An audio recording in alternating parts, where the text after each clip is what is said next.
Hi, my name is Galen McCown. I'd like to take a few minutes to tell you about my game, Bullet Horizon. Bullet Horizon is a 1 to 3 player co-op that seeks to capture the intensity of a classic bullet hell shooter in a board game. It features a dynamic enemy and bullet movement system, tactical dice placement, and over-the-top boss battles. Games range from 45 minutes to an hour.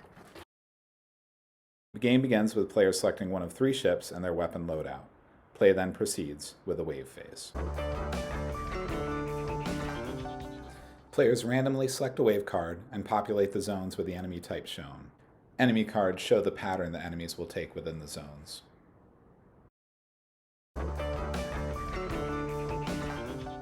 Each ship has a unique dice pool makeup that is rolled and placed in the active pool to start the game. Players have a variety of actions to choose from on their turn.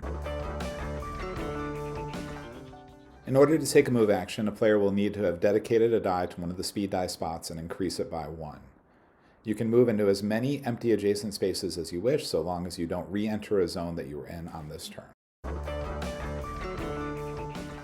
Weapons contain multiple die squares that can be filled with matching dice to increase their damage or trigger special abilities. Weapons may fire in different directions and have advantages against certain enemy types. Effectively using your loadout is key to victory. Each weapon also has a match bonus that affects all dice of that type. In this example, all red dice used in the attack add +1 to their damage. Enemies have their armor values listed on the bottom of the disc. Meet or exceed this number to destroy an enemy. In this example, the Tactical Nuke special ability deals equal damage to all enemies adjacent to an enemy they destroyed, taking out this cluster of swarmer. POWS are collected by moving through them. They provide powerful immediate effects, like adding a die to your dice pool, adding shields, or allowing a weapon to fire multiple directions. Each player has 2 black ultra dice in their dice pool. These dice can act as any color die. When one is placed, players re-roll the remaining dice in the active pool.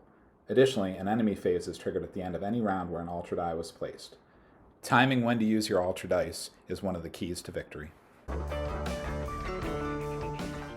During the enemy phase, all bullets and POWs are moved from top to bottom, starting with a player zone, and proceeding through the zones in order. If their move would end on a space occupied by another bullet, POW, or enemy, they skip over that space. Then enemies activate in the same fashion, first moving and then attacking. Movement that would take an enemy over the edge of the board is continued on the other side. When you're hit by a bullet or enemy, you add a bullet of that color to your damage zone. Green does 1 damage, yellow does 2, and red does 3. You may discard a matching color die from your active pool to avoid the damage. If the damage ever meets or exceeds your health, you lose 1 ship. After the second wave of enemies, the stage boss will appear. Each boss has a unique and dynamic playstyle, but they follow similar rules. Bosses are immune to damage from a weapon of the same color as the area they are hit on. In this example, the only clear path to hit would be on a side showing yellow and red. This means that only a green weapon will be effective. When you damage a boss enough to flip them, they immediately activate their attack and any special abilities listed on their reference card.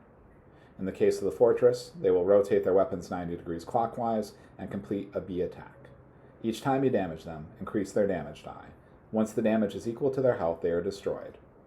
Each stage will introduce new enemy types with new movement patterns and attacks, increasing the challenge and the fun.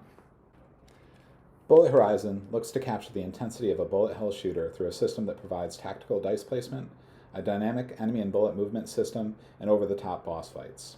Thank you for watching.